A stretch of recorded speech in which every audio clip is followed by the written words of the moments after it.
Press वार्ता में आपका स्वागत करता हूं।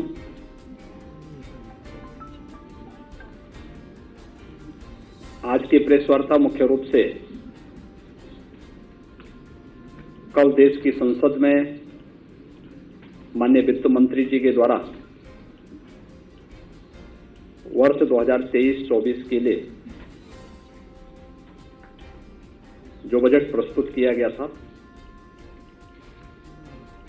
उस बजट से संबंधित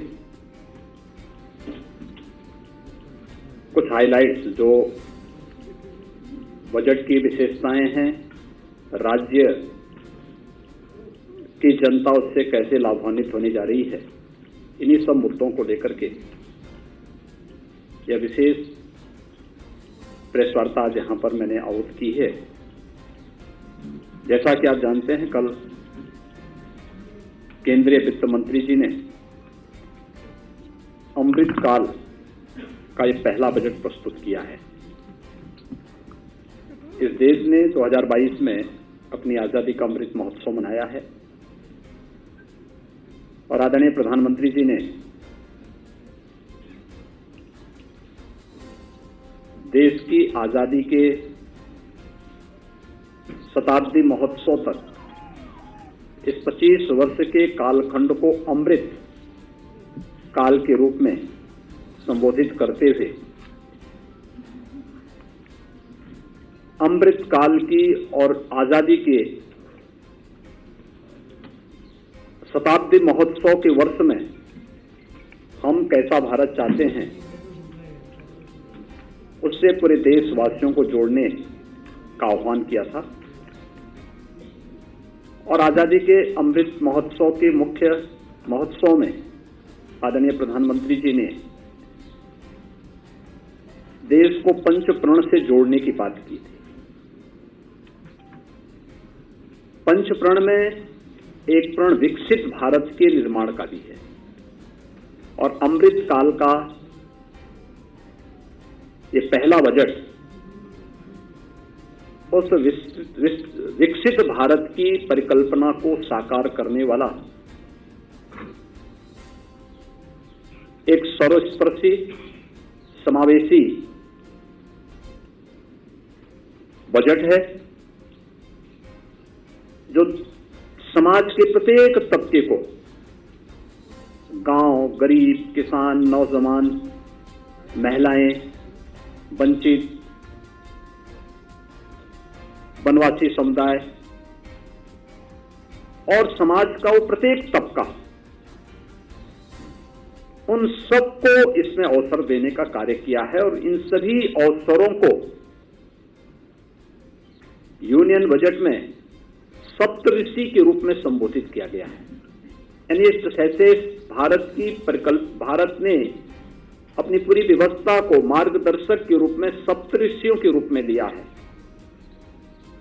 वे सप्तऋषि भारत की व्यवस्था के आधार शिल्पी रहे हैं, जिनके मार्गदर्शन में भारत की सनातन परंपराएं पली बढ़ी, आगे वैश्विक मंच पर भारत को विश्व गुरु के रूप में स्थापित किया।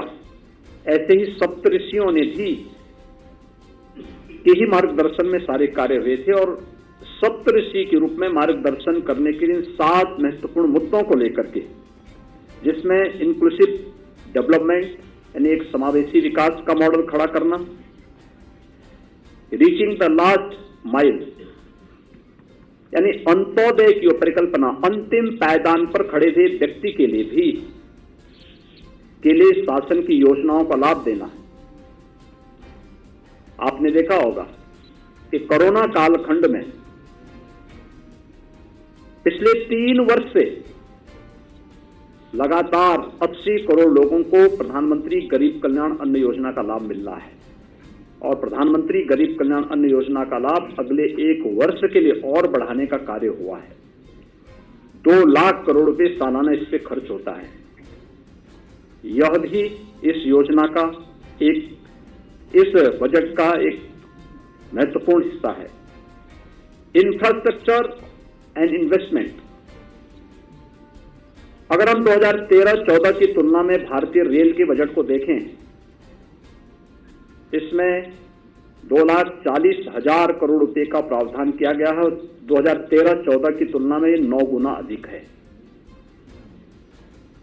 हाईवेज के बारे में देखेंगे तो एक बड़ा इंफ्रास्ट्रक्चर डेवलपमेंट के लिए 50 नए एयरपोर्ट, हेलीपोर्ट, वाटरवेज आदि के लिए भी प्रावधान किया गया है और इसका सर्वाधिक लाभ उत्तर प्रदेश लेने जा रहा है, क्योंकि उत्तर प्रदेश के पास सबसे बड़ा रेल नेटवर्क, देश का सबसे बड़ा रेल नेटवर्क हमारे पास है।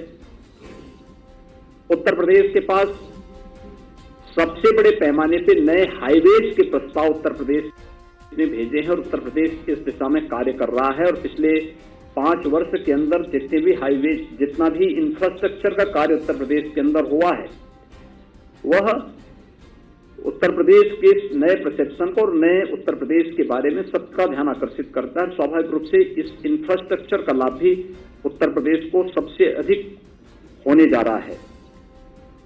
प्रदेश के अंदर सक्षमता को सामने ढाला, अनलीजिंग द पोटेंशियल, यह इसका चौथा भाग है और इसके बारे में उत्तर प्रदेश की अंदर की, जो हम लोग पहले से कहते आ रहे हैं कि उत्तर प्रदेश अनंत संभावनाओं वाला प्रदेश है। दुनिया के अंदर भारत के बारे में कहा जाता है, पूरी दुनिया आशा भरी निगाहों से भारत की तरफ देख रही है और देश के अंदर, उत्तर प्रदेश के अंदर, उत्तर प्रदेश के लिए संभावनाएं हैं। एक ग्रीन ग्रोथ, यानी कैसे हम हरित विकास की ओर जा सके, कार्बन उत्सर्जन को कम से कम करके हम डेवलपमेंट का एक ऐसा मॉडल दें जो लोगों के सतत और समावेशी विकास के लिए महत्वपूर्ण हो सके। उस प्रकार के मॉडल को, चाहे वो एनर्जी के क्षेत्र में आप देखें, रिन्यूएबल एनर्जी का हो, हाइड्रोजन एनर्जी का हो, या फिर खेती किसानी के क्षेत्र में आप देखेंगे तो विषमुक्त खेती के लिए प्राकृतिक खेती को बढ़ावा देने का कार्यक्रम, या भारत की प्राचीन उस पद्धति को जो आज 2023 का वर्ष मिलेट ईयर के रूप में भी घोषित हुआ है, उस रूप में विकसित करने के लिए उसका भी प्रावधान बजट में किया गया है। यूथ पावर, उत्तर प्रदेश की, देश दुनिया के अंदर अगर सर्वाधिक यूथ भारत के अंदर है तो भारत के अंदर सबसे अधिक यूथ उत्तर प्रदेश के अंदर है। उस युवा के विकास के लिए, उसके कौशल विकास के लिए, उसे आधुनिक तकनीक से जोड़ने के लिए, उसे तकनीकी रूप से सक्षम बनाने के लिए क्या कुछ प्रयास होने हैं इस दिशा में। और वित्तीय समावेशन के क्षेत्र में, फाइनेंशियल सेक्टर में जो कुछ भी अन्य नए प्रयास हुए हैं, उन सभी 5-7 फोकस बिंदुओं को सप्तऋषि के रूप में, मार्गदर्शन के रूप में रख करके यूनियन बजट को कल केंद्रीय वित्त मंत्री जी ने देश की संसद में रखा है। स्वाभाविक रूप से यह यूनियन बजट एक विकसित भारत की उस परिकल्पना को साकार करता है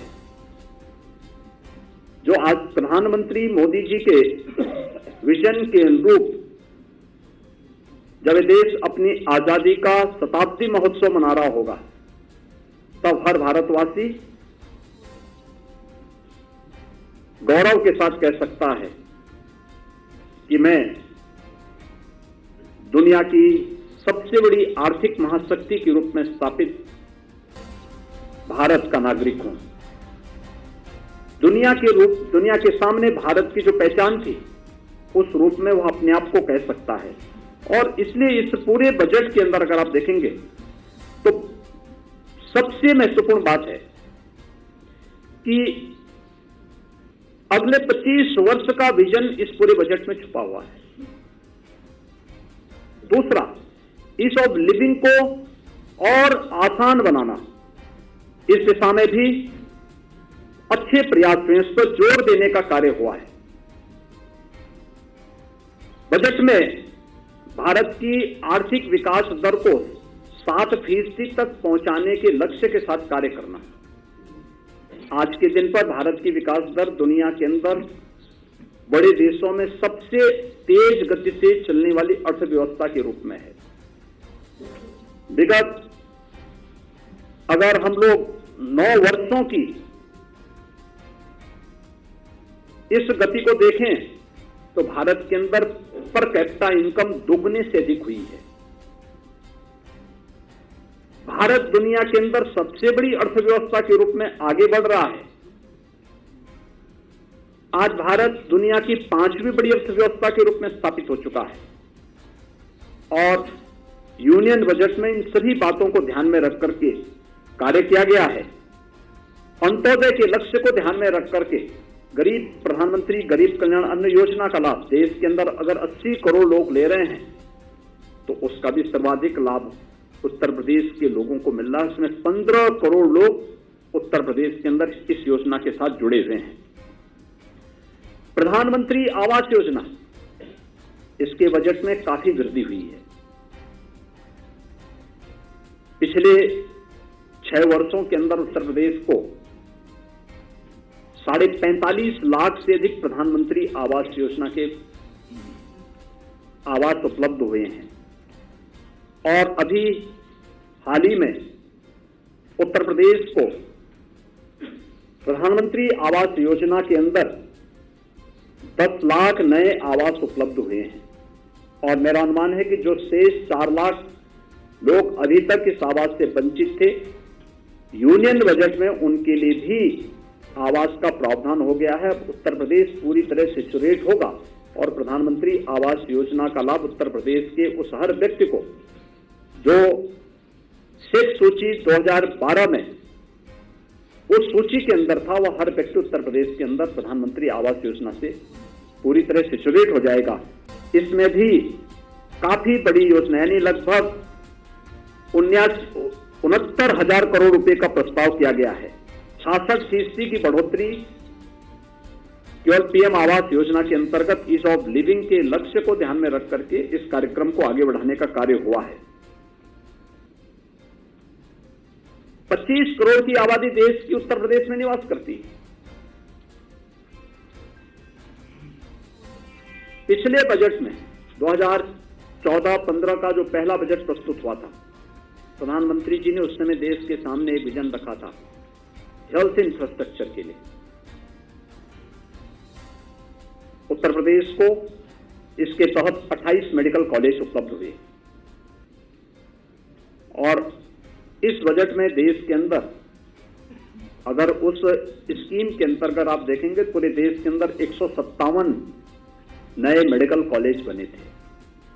उत्तर प्रदेश को 28 मेडिकल कॉलेज मिले। 28 मेडिकल कॉलेज और कुछ राज्य शासन ने अपने स्तर पर बना रही थी।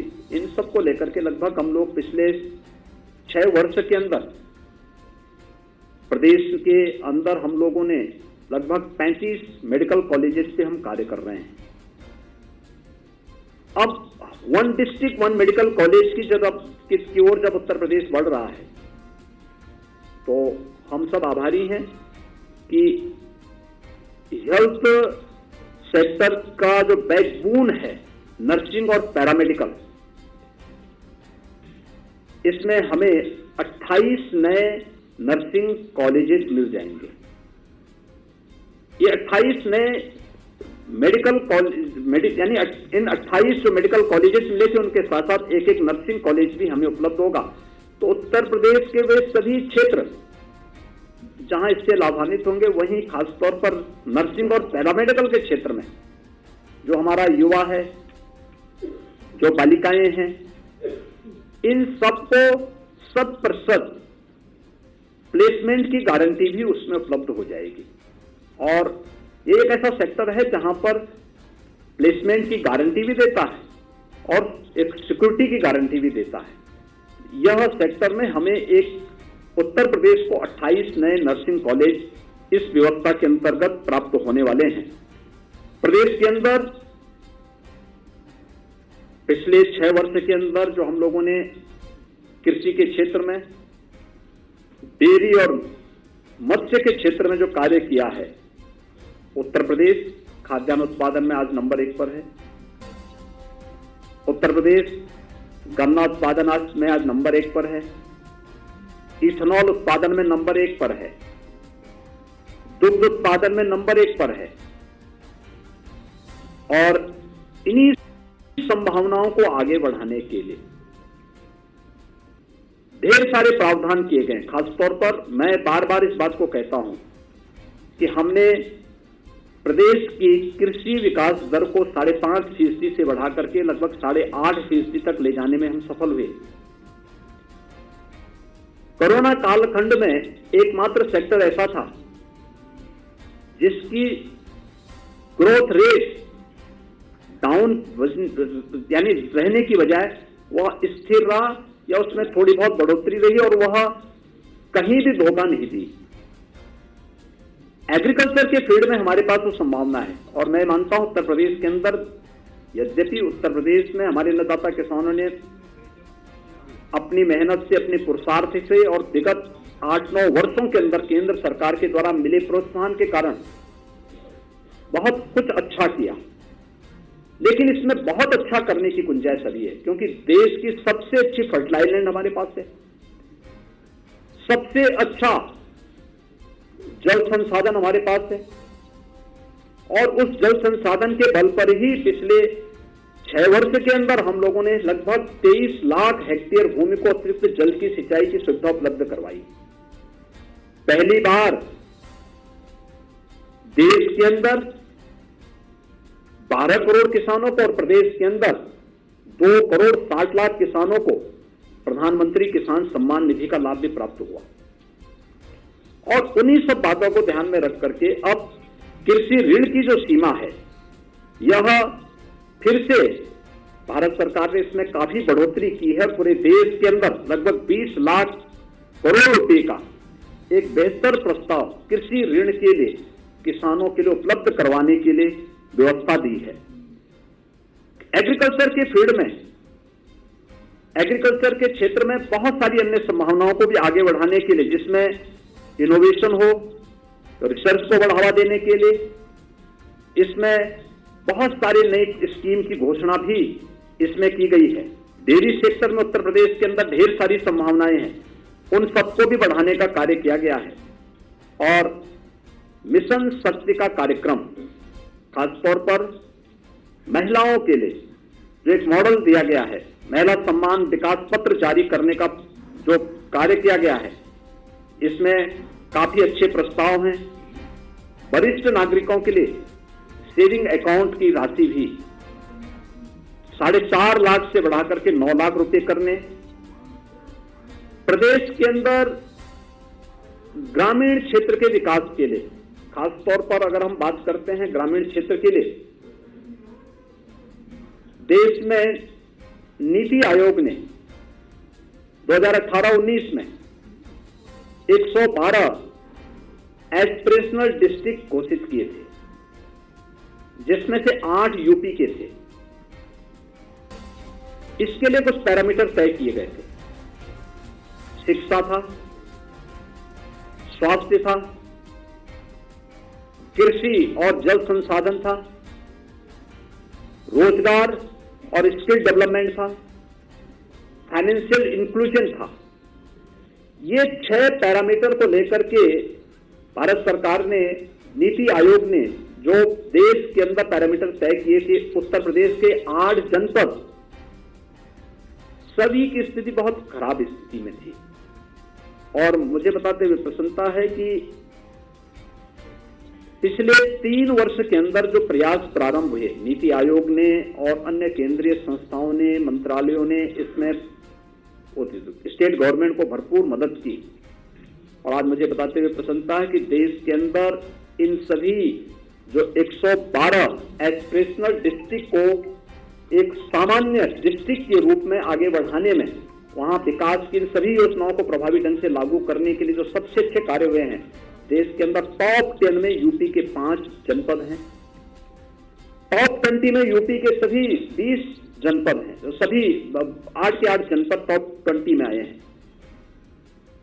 और उन्हीं से प्रेरणा लेकर के आदरणीय प्रधानमंत्री जी के मार्गदर्शन में उत्तर प्रदेश सरकार ने उत्तर प्रदेश के अंदर 100 विकास खंड को एस्पिरेशनल विकास खंड, वही पैरामीटर हम लोगों ने चिन्हित किए थे नीति आयोग के मार्गदर्शन में, और उस पर कार्य करना प्रारंभ किया। और हमें प्रसन्नता है कि 500 विकास खंड देश के अंदर एस्पिरेशनल यानी आकांक्षात्मक विकास खंड के रूप में उन्हें आगे बढ़ाने का कार्य होगा। और उत्तर प्रदेश के 100 विकास खंड पे इस पे ऑलरेडी कार्य प्रारंभ भी हो चुका है और इसका लाभ भी उत्तर प्रदेश को मिलेगा। जिस दिन ये 100 विकास खंड सामान्य विकास खंड की तर्ज पर विकास की मुख्य धारा के साथ जुड़ेंगे, उत्तर प्रदेश के ग्रामीण क्षेत्र में आमूलचूल परिवर्तन होता हुआ दिखाई देगा। और यह इसकी भी व्यवस्था इसमें की गई है। प्रदेश के अंदर अन्य जो कार्यक्रम प्रारंभ होने हैं, जिसमें शिक्षा के क्षेत्र में खासतौर पर बच्चों के लिए, स्कूली शिक्षा के लिए, किशोरों के लिए नेशनल डिजिटल लाइब्रेरी की व्यवस्था और लाइब्रेरी स्थापित करने के लिए भी तमाम प्रकार के प्रावधान बजट में किए गए हैं। उसका लाभ भी उत्तर प्रदेश को प्राप्त होगा, क्योंकि अगर हम बेसिक एजुकेशन में ही देखेंगे तो शासन के द्वारा संचालित बेसिक शिक्षा के हमारे विद्यालयों में, हमारे पास बेसिक शिक्षा में 1,91,00,000 बच्चे हैं। माध्यमिक में इसी प्रकार से काफी बड़ी संख्या 56 लाख से अधिक केवल हमारे बोर्ड की परीक्षाओं में बच्चे बैठ रहे हैं, हाई स्कूल और इंटरमीडिएट बोर्ड में। हायर एजुकेशन में भी एक बड़ी संख्या यूपी के अंदर है। और हायर एजुकेशन से जुड़े हुए 2 करोड़ बच्चों को वर्तमान में हम लोग तकनीकी दृष्टि से सक्षम बनाने के लिए टैबलेट और स्मार्टफोन का वितरण भी हम उनका कर रहे हैं। तो स्वाभाविक रूप से इसका लाभ नेशनल डिजिटल लाइब्रेरी का लाभ भी उत्तर प्रदेश के बच्चों को काफी बड़े पैमाने पर प्राप्त होगा। प्रदेश के अंदर सीवर सफाई का कार्य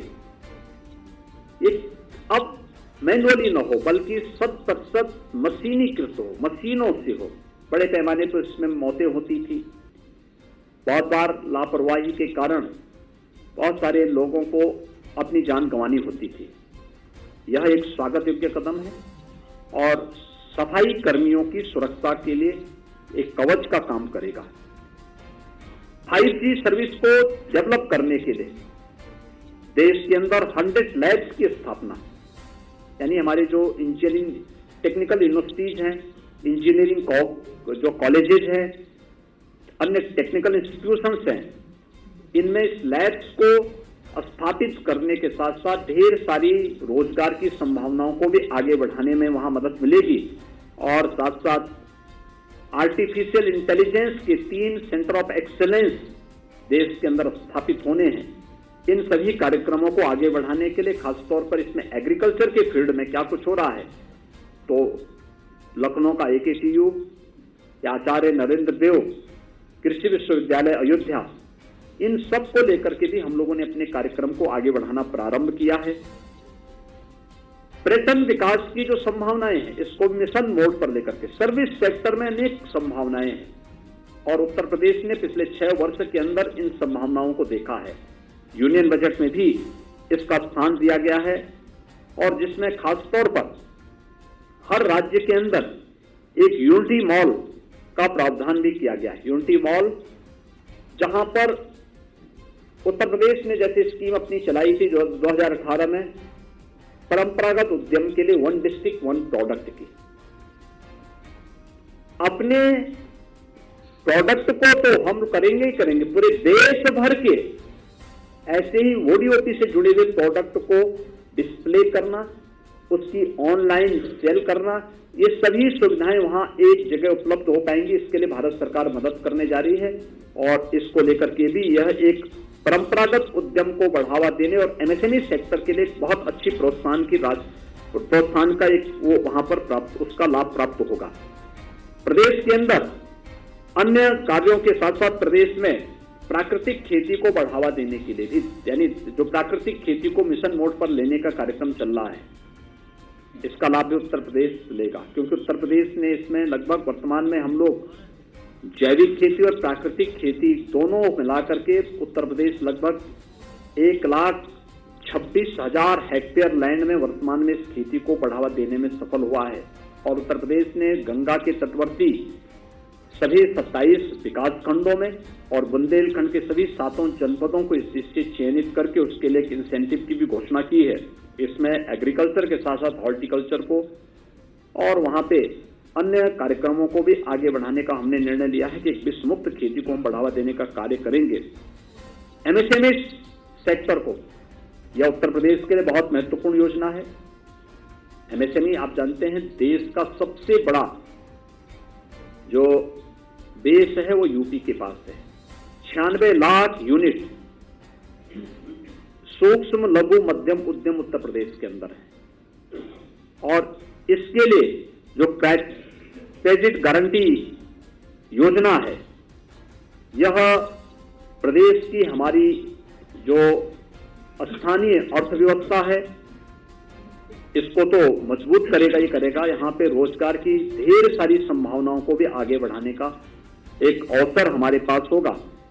ये सभी चीजें हमारे पास उत्तर प्रदेश के अंदर, इन सभी योजनाओं को उत्तर प्रदेश को जोड़ने का एक अवसर प्राप्त होगा। उत्तर प्रदेश की परंपरागत उद्यम को आगे बढ़ाने या उत्तर प्रदेश के अंदर एक स्कीम जिसको हम आज के दिन पर हम लोगों ने विश्वकर्मा श्रम सम्मान योजना के रूप में कहा था, अपने परंपरागत शिल्पकारों को, कारीगरों को प्रोत्साहित करने की स्कीम स्टेट गवर्नमेंट चला रही थी। मुझे प्रसन्नता है कि अब ये पीएम स्कीम के अंतर्गत, पीएम विश्वकर्मा सम्मान योजना के अंतर्गत ये स्कीम आगे बढ़ेगी। हमने 16 अलग अलग कैटेगरी को इसके अंतर्गत चिन्हित किया था। उनको हम लाते थे, उनकी ट्रेनिंग के कार्यक्रम के साथ जोड़ते थे। ट्रेनिंग के दौरान उनको एक निश्चित मानदेय देते थे। मानदेय देने के बाद फिर उन्हें एक सर्टिफिकेट देते थे और फिर बैंकों से उन्हें लोन उपलब्ध करवाते थे, टूल किट फ्री में उपलब्ध करवाते थे। एक स्कीम स्टेट के अंदर प्रारंभ की थी। अब इसे भारत सरकार का प्रोत्साहन मिलने पर इसमें प्रदेश के अंदर हर गांव में अलग अलग हस्तशिल्पी और कारीगर मौजूद है। इसको प्रोत्साहन को एक नया पंख लगेगा। इसको आगे बढ़ाने में हमें प्राप्त एक मदद मिलेगी। पीएम कौशल विकास 4 भी अब प्रारंभ होने वाला है। एक महत्वपूर्ण योजना होगी, खासतौर पर हमारे कॉलेजेस के बच्चों के लिए जो अभी तक सिंपली बीए किए थे, बीकॉम थे या बीएससी थे, कोई टेक्निकल उनके पास नॉलेज नहीं था, उनको अब आगे बढ़ाने के लिए या फिर हमारे अपने अन्य नौजवानों को आगे बढ़ाने के लिए एक नेशनल अप्रेंटिसशिप की स्कीम,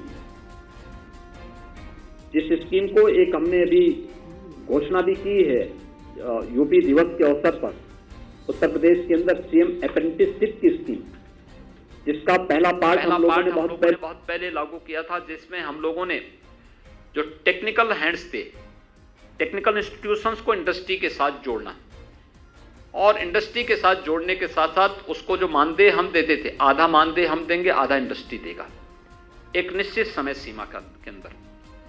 अब इस स्कीम के अंतर्गत भी एक भारत सरकार ने एक बड़ी योजना पीएम या नेशनल अप्रेंटिसशिप स्कीम के अंतर्गत लेने का कार्य किया है और लाखों नौजवानों को इसके जुड़ने का अवसर प्राप्त होगा। स्वाभाविक रूप से सबसे अधिक यूथ यूपी के अंदर है।